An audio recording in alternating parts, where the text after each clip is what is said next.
the first thing we want to do is upgrade our weapon if possible. I don't know if it is possible, but that's like number one. Nope. We need twin bloodstone shards. We can try and see if we found some better blood gems. We did. Not by much, but we'll take anything we can get. We'll take every little thing we can get, chat.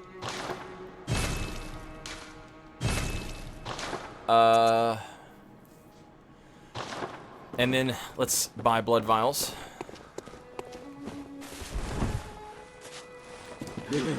I would also like to take this time to point out, for people who like played Bloodborne and maybe, you know, gave up on it or something. One of the things that you hear people talk about a lot is how they ran out of blood vials and they hated farming blood vials. I'm not standing by the idea of blood vials over Estus. In my opinion, like Dark Souls 1, Estus was like the best. You have 5 of it. You can have a thing and sacrifice it to increase that Estus. You can find things to increase the potency of your Estus. I think that's like the best system in terms of... Dark Souls 2 created the other, you know, you have Estus and you're constantly upgrading how much you can have of it. And they've stuck with that for Dark Souls 3 and Sekiro. So obviously they like that.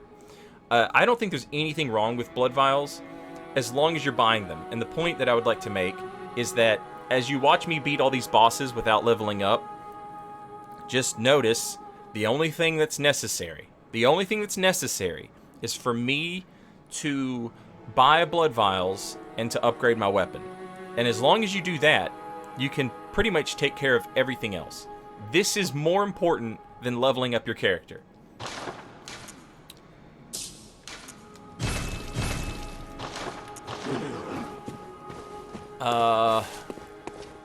And it's fun to level up your character and see the number go up. You know, I get it. It's fun. It's fun to see the number go up. But you can beat this game without looking at this number go up as long as this number goes up and you never run out of blood vials. Like, that's all it takes. That's all it takes.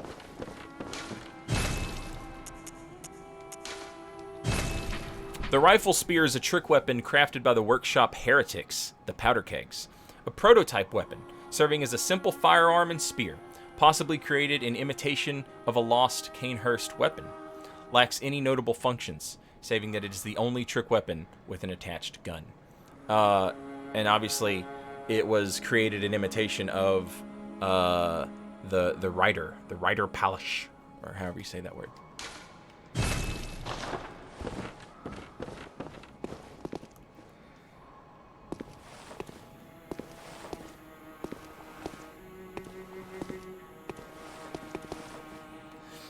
Vincent, I buy blood vials rather than farm them because at the beginning of the game, they're cheaper. As you go kill bosses and you move the night along and the game goes from sunset to night, blood vials become more expensive.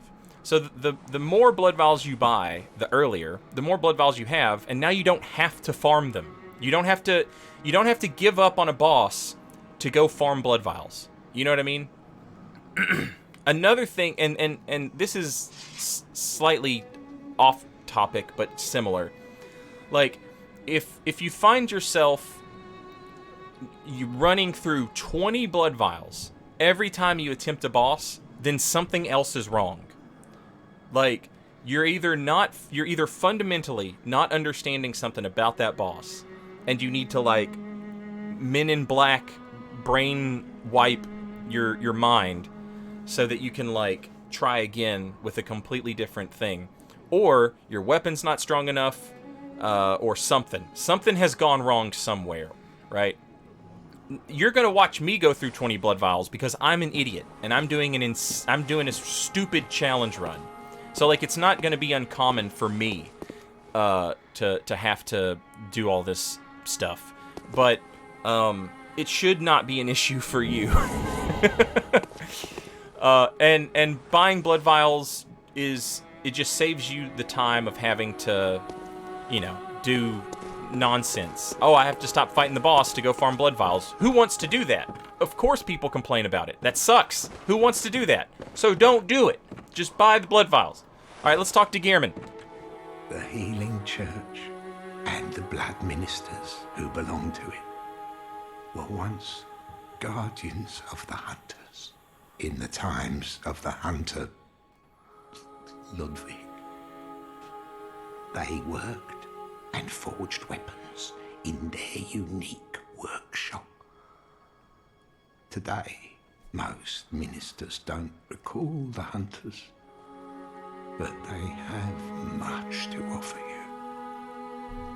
And so, heed the message of your forebears. Ascend to Erden Chapel. This is super interesting, and I really like it, but it's a little confusing.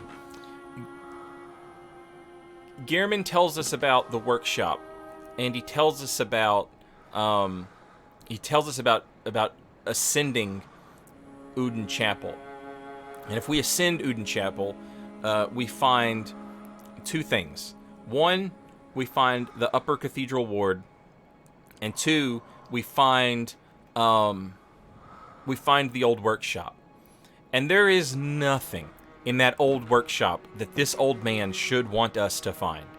There's like a relic of his insanity, a second relic of his insanity, a third relic of his insanity,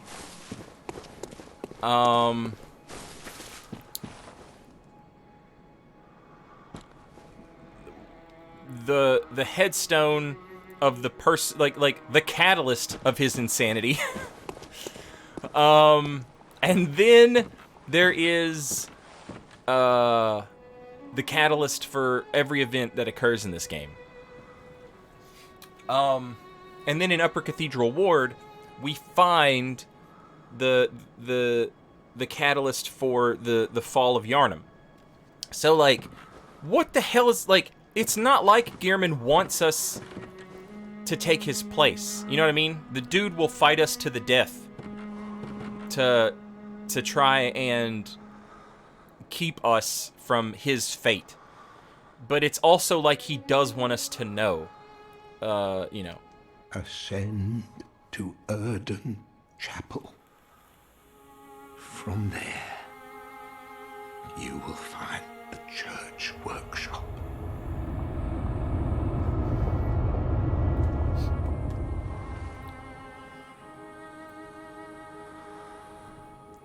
Marshall Mathers, welcome back. Thanks for 14 months. It's just interesting. It's just, like... It's like he wants us to know, but he doesn't want us to do anything about it. Pretty wild. Welcome home, good hunter. What is it you desire? Over time, countless hunters have visited this dream. The graves here stand in their memory. It all seems so long ago now. Epi, with a gift sub to FPS Vincent. Welcome and enjoy your emotes. And Epi, thank you very much. Over time, countless hunters have visited this dream. The graves here stand in their memory. It all seems so long ago now. Farewell, good hunter. May you find your worth in the waking world. What's interesting is if we do it, if we choose the Yharnam Sunrise, our headstone appears here.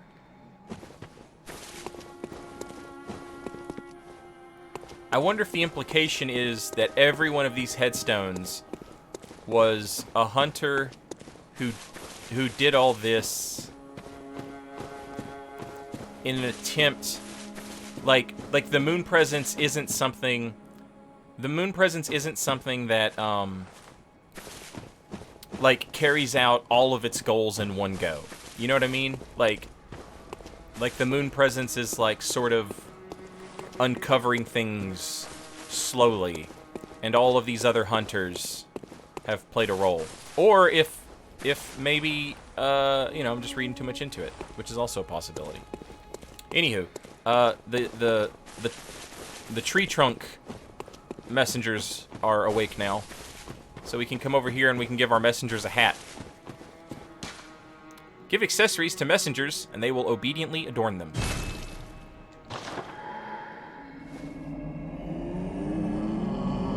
Now they can wear the bloody red ribbon that we got for killing Gascoigne's daughter. Because that's what we did.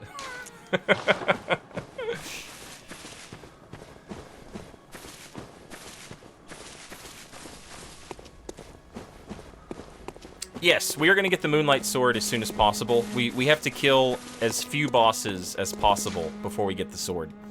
It's a huge pain in the butt. You'll see what I mean shortly. Oh snap! I forgot to get the Uden Chapel lantern.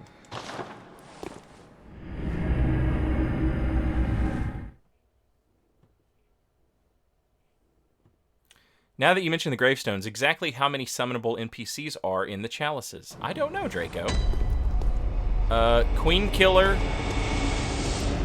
Damien of Mensis, Defector Antal,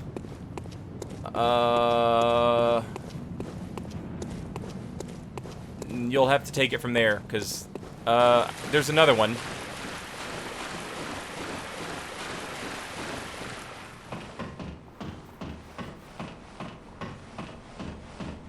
The Tomb Prospector, yep.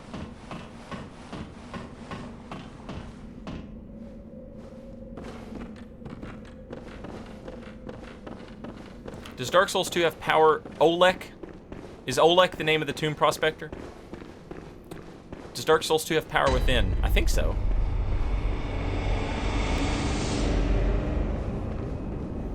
Alright, so now that we've killed the Bloodstarved Beast, it's opened this door. Why? Who knows? But it did. This door takes us to an elevator. Oh, shit. That's fine, it's fine, it's fine. We're gonna sneak out over here.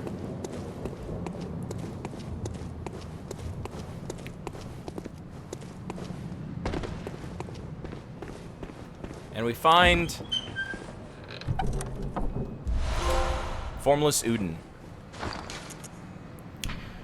A secret symbol left by Carol, runesmith of Bergenworth. The Great One Uden, lacking form, exists only in voice, and is symbolized by this rune.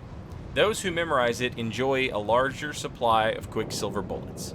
Human or no, the oozing blood is a medium of the highest grade, and the essence of the formless Great One, Uden. Both Uden and his inadvertent worshippers surreptitiously seek the precious blood. The most interesting part of this to me is the fact that these there we go. The fact that these, like, words spoken by Great Ones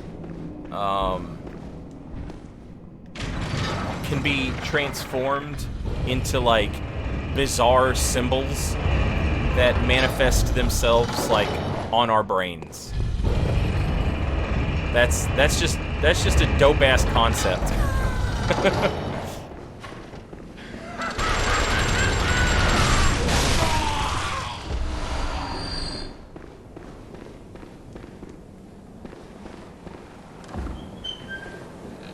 How does that elevator work exactly? I don't know. That's above my pay grade. A secret symbol left by Carol. Several runes related to blood, including communion, which raises the maximum number of blood vials one may carry. This rune represents the healing church and its ministers. Blood ministration is, of course, the pursuit of communion.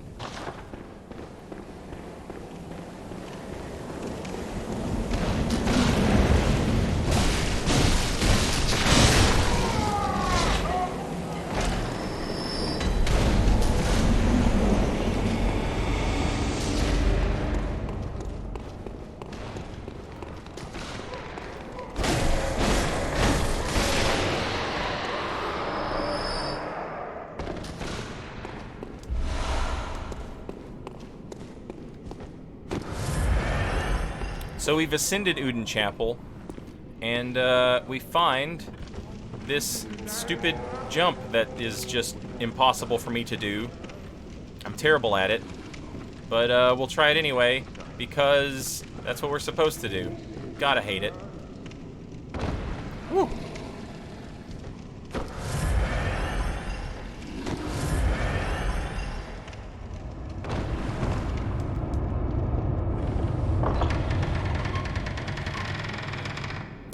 Error!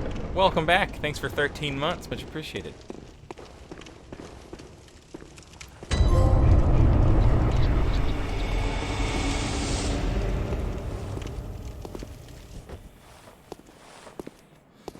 And here, now completely inaccessible to somebody who's not absolutely, you know, motivated and out of their mind, we find the Hunter's Workshop. This is a great place to come. Grab these doll clothes. They will help us quite a bit, in a way that maybe you didn't think about. We'll also grab the old hunter bone.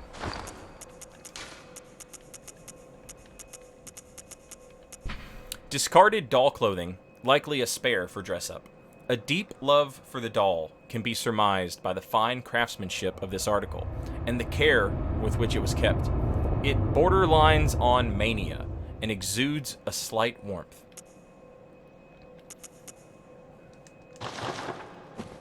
We also got an old hunter bone. Now we know for sure that there's a bit of a translation thing going on here. The Japanese uses a gender neutral term, and when they translated it over to English, they just went with like a masculine. Yeah,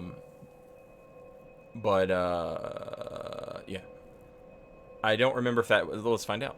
The bone of an old hunter whose name is lost. It is said that he was an apprentice to old Gehrman, and a practitioner of the art of quickening, a technique particular to the first hunters. It is most appropriate that hunters, carriers of the torch who are sustained by the dream, would tease an old art from his remains.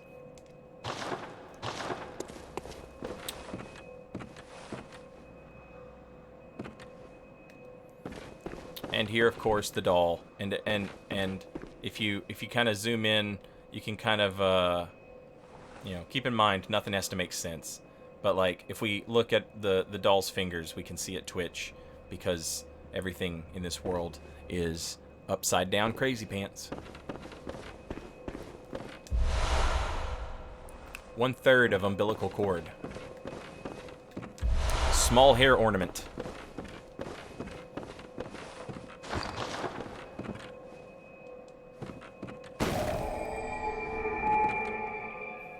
Hey, what's up, Lapista? Savith Inderil, welcome back. Thanks for 10 months. I'm doing good. I hope you're doing well. Thank you very much.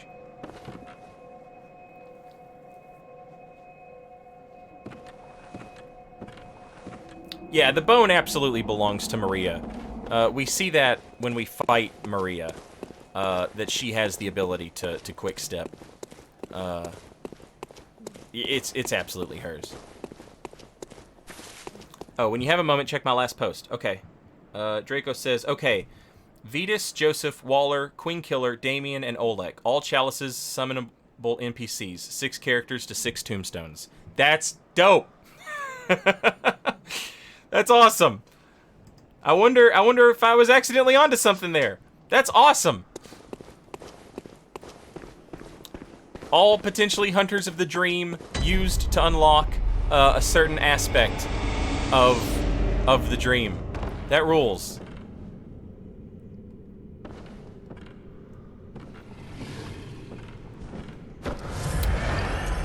Did we pick up something else? Oh yeah, a hairpin. We grabbed a hairpin. And that umbilical cord. Where's that hairpin? A great relic, also known as the Cord of the Eye. Every infant great one has this precursor to the umbilical cord. Every great one loses its child, and then yearns for a surrogate. The third umbilical cord precipitated the encounter with the pale moon, which beckoned the hunters and conceived the hunter's dream. So Lawrence and his homies used this, and when they used it, it gave them access to the moon presence. And the moon presence came down and was like, "Oh yeah, let's do it. Let's do some stuff. It'll be great." Small hair ornament.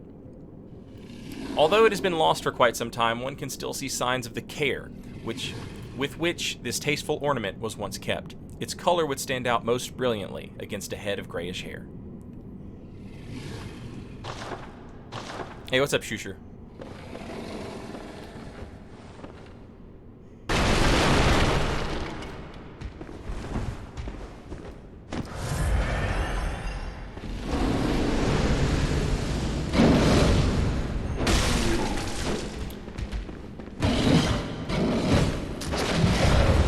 Whoa, okay.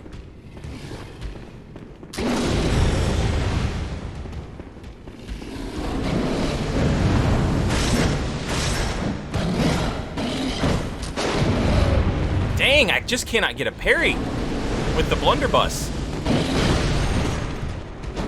I also just can't hit an R2. There we go. I should consider just buying the hunter's pistol, because this is ridiculous.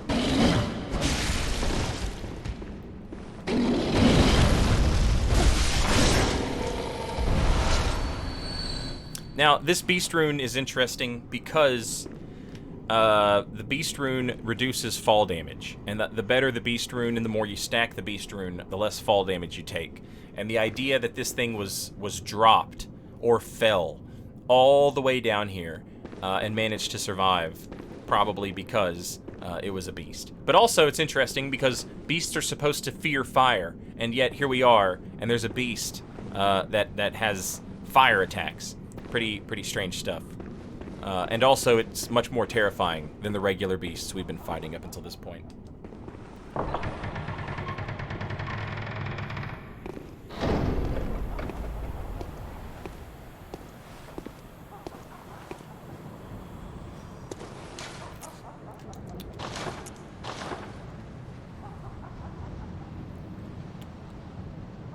Here we see 3 people doing a thing.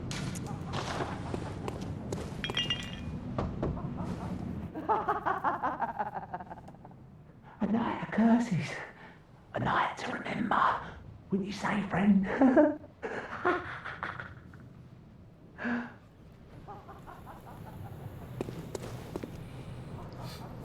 What's the thing with cost in the old hunters? At the time, the hunters were all students or you know, professors at Bergenworth. They were explorers. They were tomb prospectors. They were aware of Great Ones and blood. They were aware of all of this, but they had not seen it until the fishing hamlet. That's what marks a change from, you know, Indiana Jones explorers into, you know, full-blown hunters, also genocidal maniacs. Uh-oh.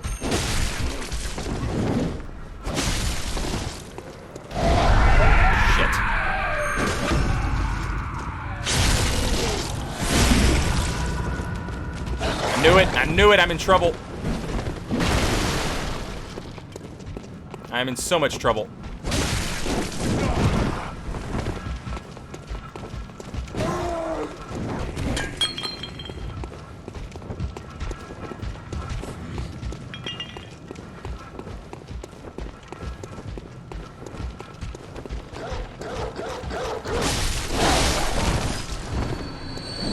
Stay away, Bagman.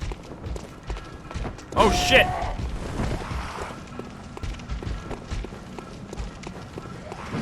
Everybody leave me alone!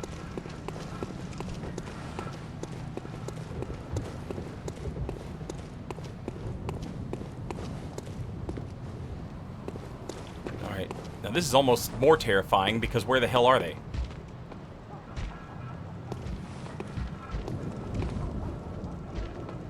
God, this is horrifying.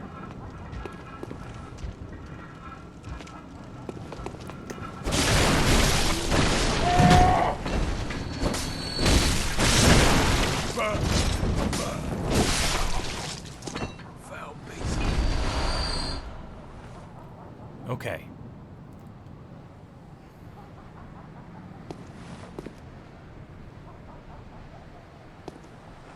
Hey, what's up, Bright Sides?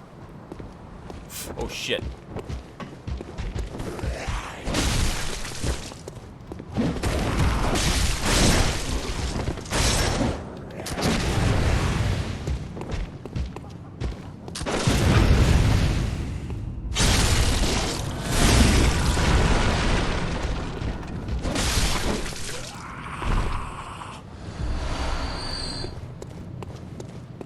Oh, that was horrifying.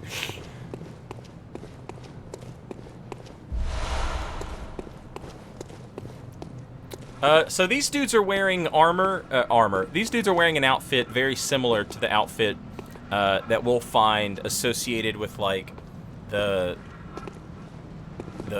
butchers or whatever in the DLC.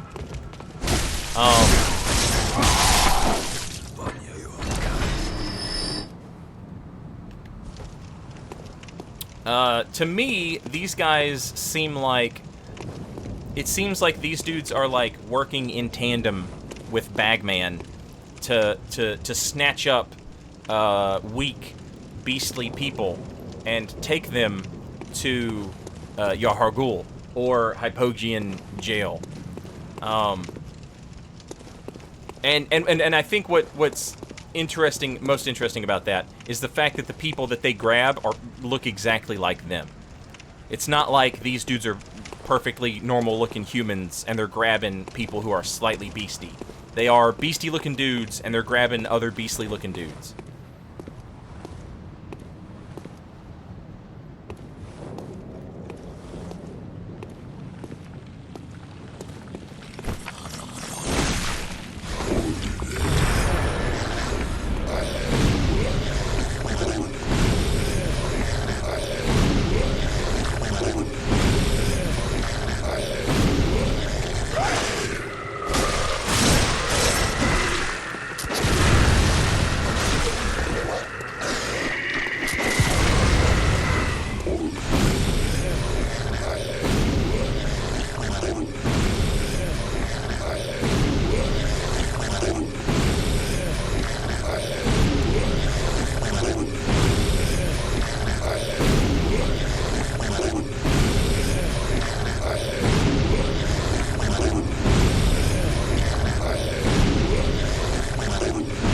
Come on, man!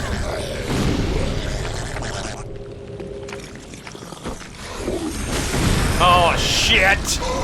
I'm dead! I'm dead! Eat only natural whole grain bread!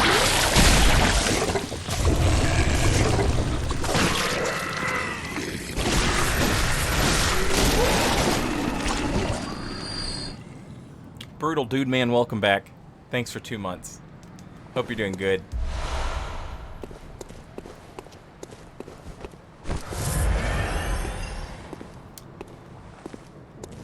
So yeah, this is our first encounter with that, and it's definitely a WTF moment. What the hell was that? We also got some clothes while we were here. Common Yarnum clothing, well worn and damp with sweat.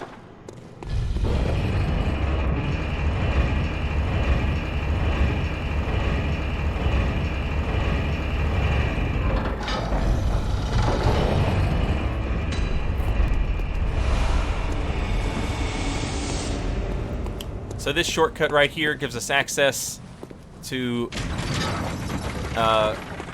Vicar Amelia without any of the nonsense.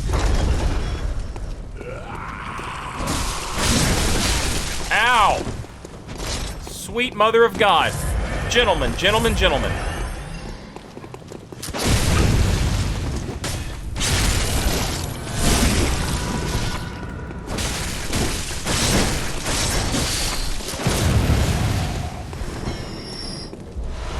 Also a nice wooden shield. We see the villagers using the wooden shield. The game tells us that it's used by the masses who have arisen to join the hunt. Hunters do not normally employ shields, ineffectual against the strength of beasts as they tend to be. Shields are nice, but not if they engender passivity. Get some numbing mist while we're up here.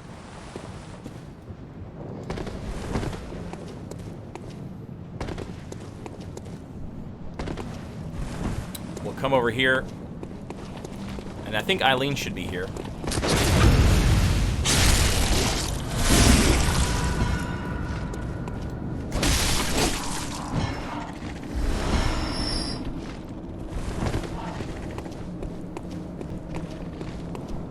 Nope, no Eileen yet. But that's okay, because we are going to take a very quick detour, chat. This doesn't count. The no death run is still alive. Saint, you've died like 5 times. No, the no death run is still alive. This doesn't count. Doesn't count, chat.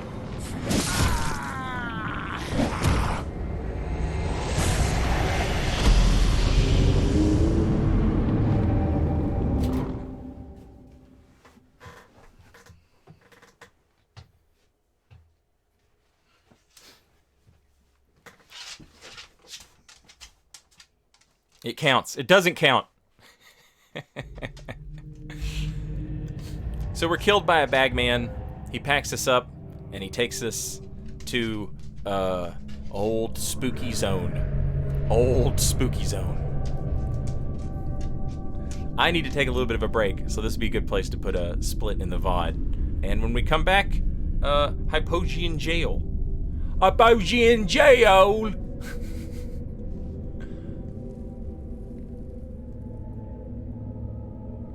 So I'm gonna go pee. We'll be back shortly. And when we come back, we'll escape Yarhar Ghul, the unseen village.